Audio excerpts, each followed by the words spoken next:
ఒక్కసారి కొమ్మూరి గోల్డ్ కి కాల్ చేయండి. తాకట్లో ఉన్న మీ బంగారాన్ని విడిపించి మార్కెట్ ప్రైస్ కి వాళ్ళు కొనుక్కుని మిగతా డబ్బులు మీకు ఇచ్చేస్తారు. నమస్తే, వెల్కమ్ టు మనం టీవీ. నేను యాంకర్ సిరి. బండి భగీరథ కేసు ఇప్పుడు అందరి అటెన్షన్ కూడా ఈ కేసు మీదే ఉంది. ఒక్కసారి మనం న్యూట్రల్ గా మాట్లాడుకుందాం. ఏ కేసు అయినా సరే న్యాయం ఎటుంటుందో ప్రజలైనా ప్రభుత్వమైనా న్యాయం సైడ్ మాత్రమే ఉంటుంది. కానీ ఇప్పుడు ప్రజలు అంటున్న మాట, ప్రభుత్వం కంప్లీట్గా న్యాయానికి సపోర్ట్ చేయట్లేదు, వాళ్ళని సేవ్ చేయడానికి చూస్తుంది, ఏదో మిస్లీడ్ అవుతుంది ఇందులో అని చెప్పేసి జనాలందరూ కూడా డౌట్ పడుతున్నారు. సో ఇలాంటి ఒక సిచ్యువేషన్లో సీఎం రేవంత్ రెడ్డి గారు ఒక క్లారిటీ ఇవ్వడం అయితే జరిగింది. ఎందుకు అంటే జనాలకున్న సందేహాలకి ఒక క్లారిటీ అయితే ఇచ్చారు. మనకి జరిగిన వే టు SMS కాన్క్లేవ్ లో మనకి సీఎం రేవంత్ రెడ్డి గారు మాట్లాడారు. అసలు ఏం మాట్లాడారు, ఆయన ఏం క్లారిటీ ఇచ్చారు ఈ కేసుకి సంబంధించి ఒక్కసారి బయట విందాం, ఆ తర్వాత మనం డిస్కస్ చేద్దాం. 8th రోజు 8వ తారీఖు రోజు రాత్రి 7:30 గంటల 8 గంటల ప్రాంతంలో వాళ్ళ మదర్ పేట్ బషీరాబాద్ పోలీస్ స్టేషన్కి వచ్చి ఒక ఫిర్యాదు చేసింది. మా అమ్మాయి మీద లైంగిక దాడి జరిగింది, మీరు ఫిర్యాదు చేయండి అని. విత్-ఇన్ అవర్ మేము ఫోక్సో కేసులు కట్టి తల్లి ఇచ్చిన స్టేట్మెంట్ మీద రికార్డ్ చేసాం. ఒక కంప్లైంట్ వచ్చినాక 24 గంటల లోపల ఆ అమ్మాయి బాధితురాలు స్టేట్మెంట్ తీసుకోవాలి. ఇక్కడ ఆ అమ్మాయి మైనర్ అనేది ఎవరు ప్రూవ్ చేయాలా? ఇమ్మీడియట్గా అమ్మాయితోనే వెళ్ళి స్టేట్మెంట్ తీసుకొని సెక్షన్స్ ఆల్టర్స్ చేసినాం. 10th రోజు ప్రధానమంత్రి ఇక్కడికి వచ్చింది. మేము ఎక్కడికి వెళ్ళాలి? ప్రధానమంత్రికి 9-10 తారీఖు 10,000 మంది పోలీసులతో రక్షణ కల్పించాల్సి వచ్చింది. ప్రధానమంత్రి గారు ఒక్క ప్రోగ్రామ్ అటెండ్ కావాలి, 6 ప్రోగ్రాంలు అటెండ్ అయ్యాయి.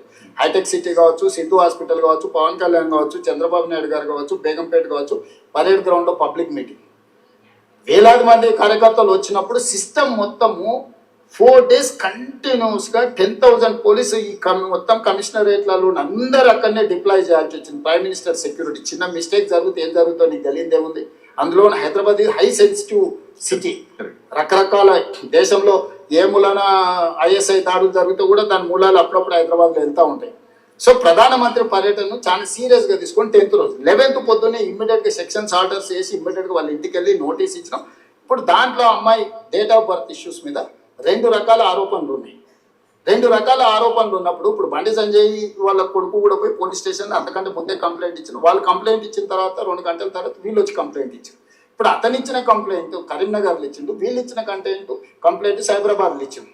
కంప్లైంట్స్ను బేరీజ్ వేసుకోవడమే కాకుండా ఇప్పుడు అందులో ఉన్న ఆరోపణలని ఆ అమ్మాయి స్టేట్మెంట్ తీసుకోకుండా ఫోక్సో కేసులో పర్టికులర్గా మైనర్ గర్ల్ విషయంలో అమ్మాయి స్టేట్మెంట్ తీసుకోకుండా ముందుకు వెళ్ళడానికి లేదు. ఇమ్మీడియట్గా అమ్మాయి స్టేట్మెంట్ తీసుకొని సెక్షన్స్ ఆర్డర్స్ చేసి ఇమ్మీడియట్గా నోటీస్ ఇస్తే అతను అబ్స్కాండ్లో ఉన్నాడు. సో ఈరోజు మేము చేస్తున్న దాంట్లో చట్టబద్ధంగా ఒకవేళ అడావిడికి వెళ్ళి మేము ఇంటి మీద పడి ఒక రైట్. సో ఇందులో మనకు అర్థమైంది ఏంటి, అందరు చెప్తుంది ఏంటి, వన్ సైడ్ గవర్నమెంట్ కంప్లీట్గా ఆయన ఒక మంత్రి పదవిలో ఉన్నారు కాబట్టి గవర్నమెంట్ వన్ సైడ్గా ఆయనకు సపోర్ట్ ఇస్తుంది, సేవ్ చేయడానికి చూస్తుంది అని జనాలందరూ నమ్ముతున్నమాట. సో ఈ సిచ్యువేషన్లోనే మనకి సీఎం రేవంత్ రెడ్డి గారు క్లారిటీ ఇవ్వడం జరిగింది. సో ఆయన ఏమంటున్నారు, ఆయన క్రిస్టల్ క్లియర్గా చెప్పారు. 8th ఈవినింగ్ 7 to 8 ఆ టైంలో వచ్చి కంప్లైంట్ చేస్తే 9th మార్నింగ్ కేసు ఫైల్ అదంతా అయింది. అనుకోకుండా మనకి ముందు నుంచే స్కెడ్యూల్ ఉంది, అనుకోకుండా కాదు ముందు నుంచే స్కెడ్యూల్ ఉంది. ఏది మనకి 10న సభ ఉంది, ప్రధానమంత్రి వస్తున్నారు. మామూలుగా సీఎం కూడా కాదు, ప్రధానమంత్రి వస్తున్నారంటే మనకి 10,000 మంది పోలీసులతోని బందోబస్తు ఉంటుంది. కాబట్టి ఇప్పుడు ఒకటి చిన్న విషయం చూడండి, మన ఇంట్లో అయినా సరే మనకి ఎప్పటి నుంచో ఏదైనా చిన్న పని ఉంది, మనం ప్లాన్ చేసుకున్నాము, కానీ అంతకు మించిన ఒక ఇంపార్టెంట్ పని వచ్చింది అనుకోండి, ఖచ్చితంగా ఈ పనిని మనం హోల్డ్ చేసుకుంటాం, అవునా కదా? హోల్డ్ చేసుకున్న తర్వాతే దీన్ని క్లియర్ చేస్తాక దానికి వెళ్తాం.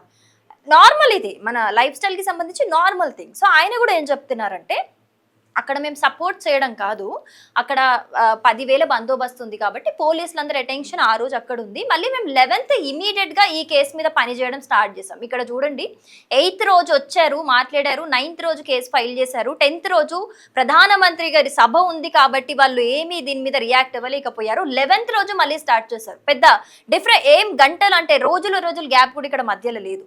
సో గవర్నమెంట్ కరెక్ట్గానే ఈ కేసు మీద వర్క్ చేస్తుంది. ఆ అమ్మాయితోని మాట్లాడి ఒకరేమో కరీంనగర్లో కేసు ఫైల్ చేశారు, ఒకరేమో సైబరాబాద్లో చేశారు. సరే, ఆ అమ్మాయితో మాట్లాడిన తర్వాత పోక్సో కేసు అనేది ఫైల్ అయింది. ఫైల్ అయిన తర్వాత చూస్తే మనకి ఇక్కడ భగీరథ కనిపించట్లేదు. సో అండ్ ఈ కేసులో మెయిన్ అందరూ మాట్లాడుతుంది ఏంటి అని అంటే, ఆ అమ్మాయి ఏజ్ అనేది నిజంగా 18 లేకపోతే బిలో 18 అంటే మైనరా, ఆ అమ్మాయి మేజర్ అనేది ఒక కన్ఫ్యూజన్ అయితే ఒక బిగ్గెస్ట్ ట్విస్ట్గా ఉంది. ఎందుకంటే కొంతమంది ఏం చెప్తున్నారు అని అంటే డిసెంబర్ 2021లో ఆల్రెడీ ఒక చిన్న యాక్సిడెంట్ కేసులో ఒక కానిస్టేబుల్ని గుద్దేసిన కేసులో అప్పటికే అమ్మాయి 15 ఇయర్స్ ఓల్డ్ అని చెప్తున్నారు. మరి 21లో 15 ఇయర్స్ అయితే ఇప్పటికీ ఇంచుమించు 19-20 ఇయర్స్ అయితే అమ్మాయికి ఉండాలి. అంటే ఆబ్వియస్గా ఏంటి ఆ అమ్మాయి ఏజ్ 18+. అండ్ ఇక్కడ ఇంకొకటి చూసుకోవచ్చు మనము, ఆ అమ్మాయి పబ్కి వెళ్ళింది, ఆ విజువల్స్ అన్ని కూడా బయటికి వచ్చాయి. బట్ ఈ పబ్ నాలెడ్జ్, ఈ కల్చర్ ఉన్న వాళ్ళందరికైతే ఒక ఐడియా ఉంటుంది కదా, పబ్లోకి అయితే 18+ కాంతి అయితే అలో చెయ్యరు. ఇది అందరికీ నార్మల్గా తెలిసిన విషయమే. మరి పబ్లోకి ఎలా వెళ్ళింది ఆ అమ్మాయి, ఏం మ్యానిపులేట్ చేసి వెళ్ళింది? ఇంకొకటి కూడా అనుకోవచ్చు, ఆ అమ్మాయి డ్రైవ్ చేసి ఆడి కార్ డ్రైవ్ చేస్తున్న విజువల్స్ కూడా బయటికి వచ్చాయి. మరి 18+ వాళ్ళకే లైసెన్స్ ఇస్తారు, వాళ్ళకే డ్రైవింగ్ చేస్తారు, లేకపోతే లైసెన్స్ ఉండదు అనే విషయం మనకు తెలుసు. మరి ఎలా డ్రైవ్ చేసింది ఆ అమ్మాయి ఆడి కార్తోని? అండ్ బలవంతంగా తీసుకెళ్లారు నన్ను ఫామ్ హౌస్కి అని చెప్పడం జరిగింది వాళ్ళమ్మ. మరి బలవంతంగా తీసుకెళ్తే నువ్వే ఆడి కార్ డ్రైవ్ చేసుకుంటూ బండి భగీరథ్ ఎవరున్నారో తనని ఎక్కించుకొని ఎలా వెళ్తాం? అంటే ఒక్కరు వీరు చెప్తున్నది వేరు, వీరు చెప్తున్నది వేరు.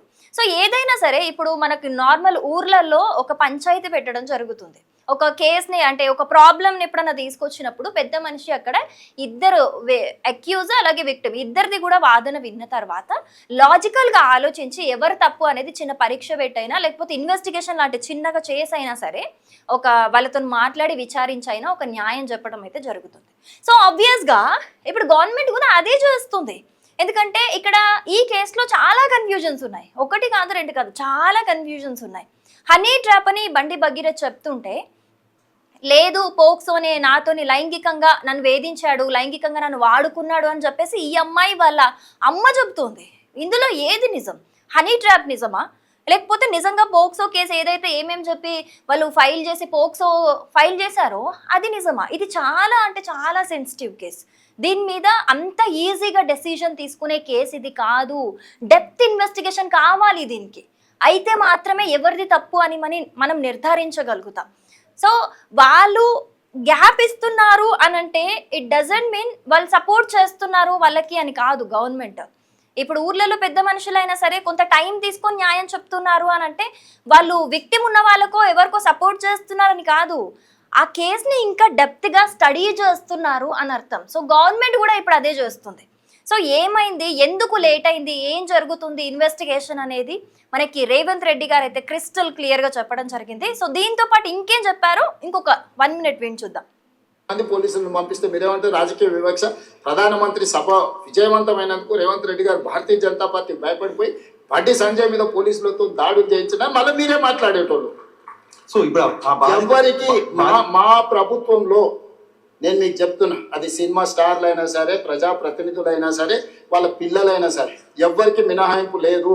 మీరు నన్ను చూసింది సినిమా తారల విషయంలో ఎట్లా వ్యవహరించినా ప్రజాప్రతినిధులు డ్రగ్స్లలో దొరికితే ఏ రాష్ట్రం వాళ్ళైనా ఏ పార్టీ వాళ్ళైనా నేను ఏ విధంగా తీసుకొచ్చినా ఇందులో కూడా ఎలాంటిది లేదు. ఇది మైనర్ గర్ల్ ఇష్యూ. మేము గట్టిగా చెప్పడానికి లేదు, ఎట్లా పడితే అట్లా వ్యవహరించడానికి లేదు. ఆ బాధిత కుటుంబానికి రాష్ట్ర ముఖ్యమంత్రిగా నేను న్యాయం చేస్తానని ఒక హామీ ఈ వేదిక నుంచి. రైట్. సో విన్నాం కదా సీఎం రేవంత్ రెడ్డి గారు ఏం చెప్తున్నారు. మా ప్రభుత్వంలో అయితే ఎవ్వరికి మినహాయింపు లేదు. ఈవెన్ బండి సంజయ్ గారు ఎవరైతే ఒక ఇప్పుడు విక్టిమ్ అని చెప్పుకుంటున్నామో, మనము బండి భగీరథ్ గురించి మాట్లాడుకుంటున్నామో, ఆయన సొంత తండ్రి అంటే కేంద్ర మంత్రి పదవిలో ఉండి కూడా ఆయన సపోర్టివ్గా మాట్లాడలేదు. నా కొడుకు తప్పు చేసినా ఎవరైనా సరే చట్టానికి ఎవరు అతీతులు కాదు, నా కొడుకు తప్పు చేసినా శిక్ష పడాల్సిందే, కానీ ప్రూఫ్ కావాలి కదా. న్యాయం జరగాలి అనంటే మనకి ఏదైనా సరే ప్రూఫ్ ఉండాలి. ఒకళ్ళని ఈజీగా నిందించలేం కదా. సో ఆయన ఏం చెప్తున్నారు, అదే చెప్తున్నారు. సినిమా సెలబ్రిటీలైనా కావచ్చు, రాజకీయ నాయకులైనా కావచ్చు, ఎవ్వరు కూడా మినహాయింపు ఉండదు. మా గవర్నమెంట్లో ఖచ్చితంగా న్యాయం జరిగే తీరుతుంది, ఎవరికైతే అన్యాయం జరగదు అని ఆయన చెప్తున్నారు. అక్కడ అంటే ఎవరు న్యాయంగా నిలబడ్డారో వాళ్ళకి ఖచ్చితంగా న్యాయం జరుగుతుంది అని చెప్తున్నారు. సో దీన్ని అందరూ జనాలు ఏమనుకుంటున్నారు అని అంటే ఈ ఆలస్యం అవ్వటం ఇన్వెస్టిగేషన్, ఇప్పుడు బండి భగీరథ అనేది రాలేదు, ఆయన ఎక్కడున్నారో ఎవరికి తెలియదు, జాడ తెలియదు, కాబట్టి నిజంగా చాలా డిలే అవుతూ వస్తుంది ఈ కేసు. సో ఈ నేపథ్యంలో అందరూ కూడా గవర్నమెంట్ కంప్లీట్గా కేంద్ర మంత్రి కాబట్టి ఆయనకి వన్ సైడ్ సపోర్ట్ ఇస్తుందని చెప్పి మాట్లాడుకుంటున్నారు. కాదు, ఇన్వెస్టిగేషన్ జరుగుతుంది, దీని మీద కంప్లీట్ ఇన్వెస్టిగేషన్ జరుగుతుంది కాబట్టి జనాలు ఆ విధంగా ఆలోచించడం జరుగుతుంది. సో ఆయన నిజంగా సీఎం రేవంత్ రెడ్డి గారు చెప్పినట్టు ఇది చాలా చాలా సెన్సిటివ్ మ్యాటర్. ఎందుకంటే ఇక్కడ ఆ అమ్మాయి ఏజ్ గురించి ఒక యుద్ధం జరుగుతుందని చెప్పుకోవచ్చు. అది కూడా అసలు ఆ అమ్మాయి మైనరా నిజంగా 18+ అనేది ఎవరికి అర్థం కావట్లేదు. సో దాన్ని ఫస్ట్ డిసైడ్ చేస్తే తప్పితే ఈ కేసు నిజంగా అట్లీస్ట్ ఒక అడుగు ముందుకేసే అవకాశం అయితే మనకు కనిపించట్లేదు.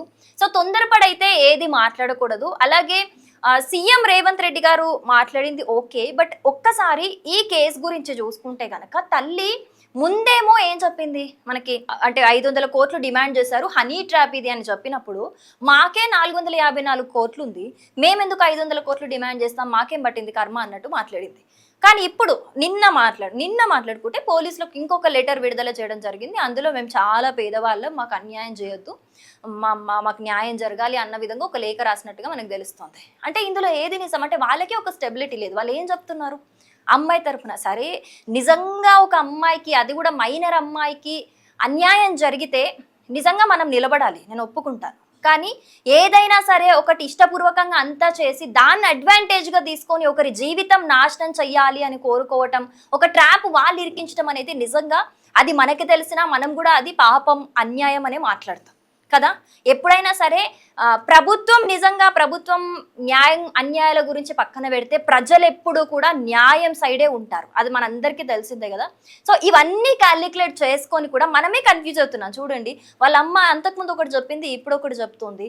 ఆ అమ్మాయి కనిపిస్తున్న మైనర్ అని చెప్తున్నారు, బట్ బయటకి రిలీజ్ అవుతున్న క్లూస్ చూస్తుంటే కనుక మనకి మేజర్ అనిపిస్తుంది.